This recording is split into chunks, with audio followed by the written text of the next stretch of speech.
Good morning বন্ধুরা, আমি চলে এসেছি আপনাদের সামনে নতুন একটা ভিডিও নিয়ে। তো এখন তো যা পরিস্থিতি আপনারা তো সবাই জানেন, প্রচণ্ড গরম পড়েছে। তো এই গরমে আমরা যারা বাচ্চাদের মা, তাদের একটা বিশাল টেনশন যে আমরা বাচ্চাদের কি করে সুস্থ রাখবো। কারণ আমরা বড়রা তো তাও পরিমাণ মতো জল খেয়ে কোনোরকমভাবে আমরা নিজেরা সুস্থ রাখার চেষ্টা করি নিজেদেরকে, কিন্তু বাচ্চাদেরকে সুস্থ রাখা প্রচণ্ড একটা প্রবলেমের ব্যাপার, কারণ তারা তো সবসময় সব কথা শোনে না। তো আমি কি করে আমার 2 বছর 2.5 বছরের বাচ্চাকে এই এত গরমে স্কুল সামলেও কীভাবে সুস্থ রাখছি, সেই সব টিপসগুলো আপনাদের সাথে আজকে শেয়ার করব। তো আপনারা ভিডিওটা শুরু থেকে শেষ অবধি অবশ্যই দেখবেন। তো শুরু করা যাক আজকের ভিডিওটি।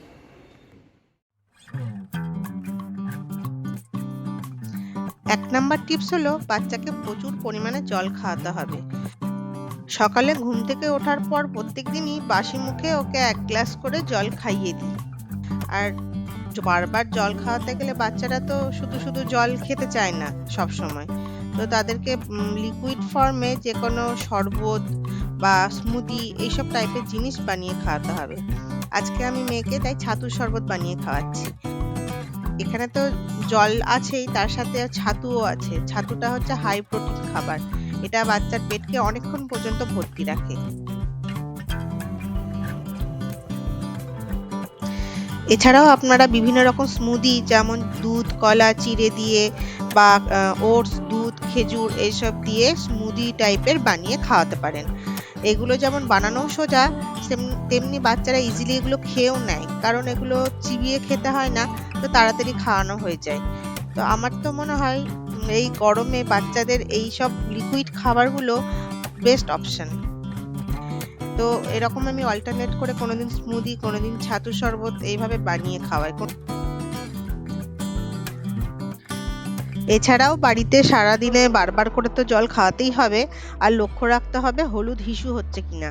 যদি হলুদ হিসু হয় তাহলে ওআরএস জল, না হলে নুন চিনি লেবু দিয়ে শরবত বানিয়েও খাওয়াতে পারেন।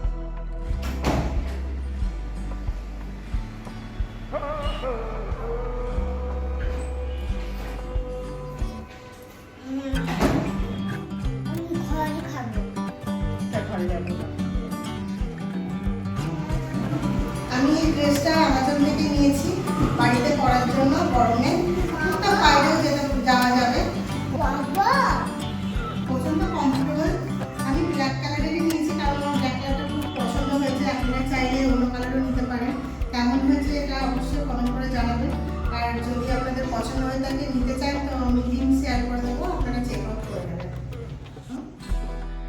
আজকে যেহেতু স্কুল নেই, তাই বাড়িতেই আয়ুষী খেলাধুলা শুরু করে দিয়েছে। তো খেলাধুলা করাটা তো ভীষণ ইম্পর্টেন্ট বাচ্চাদের। এতে যেমন মাইন্ড ডেভেলপমেন্ট হয়, মানে ফিজিক্যাল অ্যাক্টিভিটি হয়, সেগুলোতে শরীরও অনেক সুস্থ থাকে। এতে শরীর টায়ার্ড হয়ে যায়, ঘুম ভালো হয়, খিদে পায় বেশি করে। তো বাচ্চাদের তো খেলাধুলা করতে দেওয়া খুবই দরকার।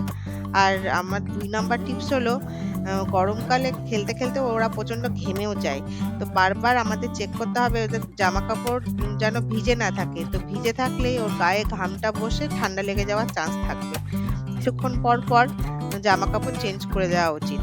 আর পাতলা সুতির বা নরম গেঞ্জি কাপড়ে হাত কাটা জামাই পরানো উচিত। আমার 3 নাম্বার টিপস হলো, বাচ্চাদের প্রত্যেকদিন গ্রীষ্মকালীন জল সমৃদ্ধ ফল খাওয়াতে হবে, যেমন তরমুজ, মৌসুম্বি লেবুর রস বা মৌসুম্বি লেবু কেটেও দিতে পারেন, আর আঙুর, তারপর শশা, এইসব জাতীয় ফল খাওয়াতে পারেন, বা জুসও খাওয়াতে পারেন। কিন্তু বাইরের কেনা কোনো জুস খাওয়ানো যাবে না।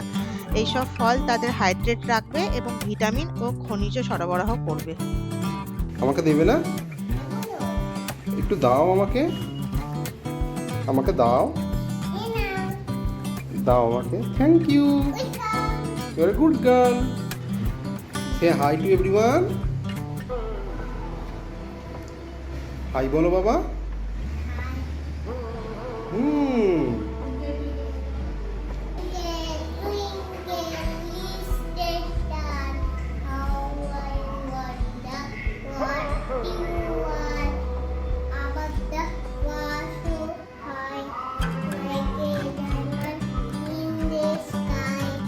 Wow, very good very good. হাততালি দাও, হাততালি দাও, হাততালি দাও।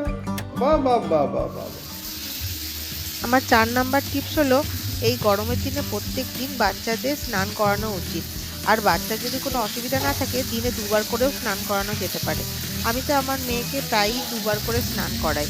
স্নানের জল অবশ্যই রুম টেম্পারেচারে থাকা উচিত, না খুব গরম না খুব ঠান্ডা। আর দেখবেন বাচ্চারা স্নান করতে খুবই ভালোবাসে, তো ওদেরকে বা জলের সাথে কিছুক্ষণ খেলা করতেও দেবেন আর বেশ খানিকটা সময় ধরে ওকে স্নান করাবেন, তাহলে ওদের শরীর ঠান্ডা থাকবে।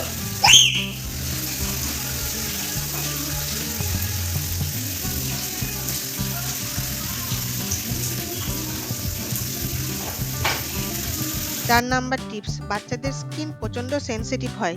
গ্রীষ্মকালেও বাচ্চাদের স্কিন ময়শ্চারাইজ রাখা উচিত। আমি আমার মেয়ের জন্য অ্যালোভেরা লোশন ইউজ করি। অ্যালোভেরা শরীরকে ঠান্ডা রাখতে সাহায্য করে, আপনারা নিশ্চয়ই সবাই জানেন। আপনারা আপনাদের পছন্দ মতো যে কোনো ময়শ্চারাইজার বাচ্চাদের জন্য ইউজ করতে পারেন। আমার 5 নাম্বার টিপ হলো গরমকালে বাচ্চাদের খাদ্য তালিকায় অবশ্যই দই রাখার চেষ্টা করবেন। অনেক সময় দেখবেন গরমকালে প্রায়ই বাচ্চাদের হজমের সমস্যা দেখা যায়। পেট ফেঁপে থাকে, খাওয়ার ইচ্ছে থাকে না, অনেক সময় বমি পায়খানা এইসবও শুরু হয়ে যায়। তো নিয়ম করে প্রত্যেকদিন যদি দই খাওয়া যায় তাহলে এই হজমের সমস্যাটা দূর হয়ে যায়। আর খিদে বাড়ায়, ঘুম ভালো হয় আর শরীরকেও ঠান্ডা রাখে দই। 6 নাম্বার টিপ হলো পর্যাপ্ত ঘুম। সবকিছুর সাথে সাথে বাচ্চা যেন দুপুরবেলা অন্তত 2 থেকে 2.5 ঘন্টা ঘুমায় সেই দিকেও নজর রাখতে হবে। তো আমি ভাত খাওয়ানো হয়ে গেলেই ওকে ঘুম পাড়িয়ে দেবো। এখন প্রায় 2:30টা বাজছে, 4:30 অবধি তো ঘুমাবেই, কোনো দিন 5টা 5:30 অবধিও ঘুমায়।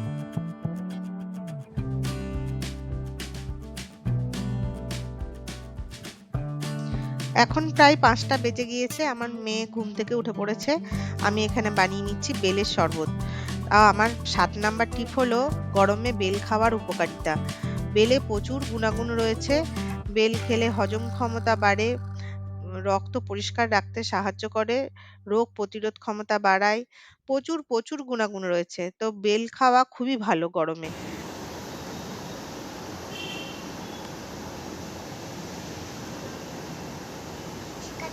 এখন প্রায় বেজে গেছে 5:45।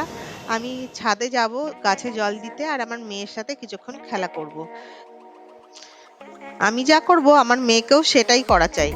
তো আমি গাছে জল দিচ্ছিলাম, তো সেটা দেখে কান্নাকাটি শুরু করেছে, না ও গাছে জল দেবে। তো না দিলে তো হবে না। তো এখন দেখুন উনি গাছে জল দিতে ব্যস্ত।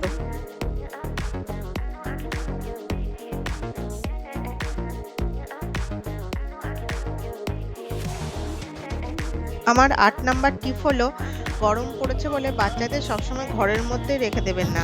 আধ ঘন্টা 1 ঘন্টার জন্য হলেও বাচ্চাদেরকে খোলা আকাশের নিচে মাঠে বা ছাদে নিয়ে গিয়ে তাদের সাথে খেলাধুলা করা উচিত।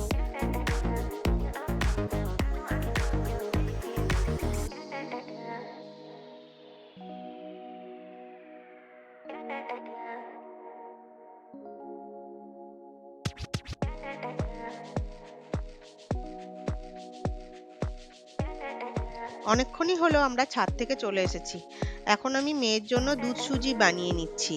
তো আজ যেহেতু বিকালবেলা বেলের শরবত খেয়েছে, তাই আমি সন্ধ্যেবেলায় খুব অল্প করেই ওকে টিফিনটা দেব। আগে প্রত্যেকদিন রাতে আমার মেয়েকে দুধ রুটি দিতাম, কিন্তু এই প্রচণ্ড গরম পড়ার পর থেকে আমি মাঝে মাঝে ওকে সেদ্ধ ভাত, আবার কোনো দিন পাতলা করে খিচুড়ি বানিয়ে দিই, মাঝে মাঝে দুধ রুটি দিই। তো আমার এই টিপসগুলো আপনাদের কেমন লাগলো অবশ্যই কমেন্ট করে জানাবেন। যদি ভালো লেগে থাকে সাবস্ক্রাইব করে আমার পাশে থাকবেন। তো দেখা হবে আবার নতুন কোনো ভিডিওতে। এখনকার জন্য বাই বাই।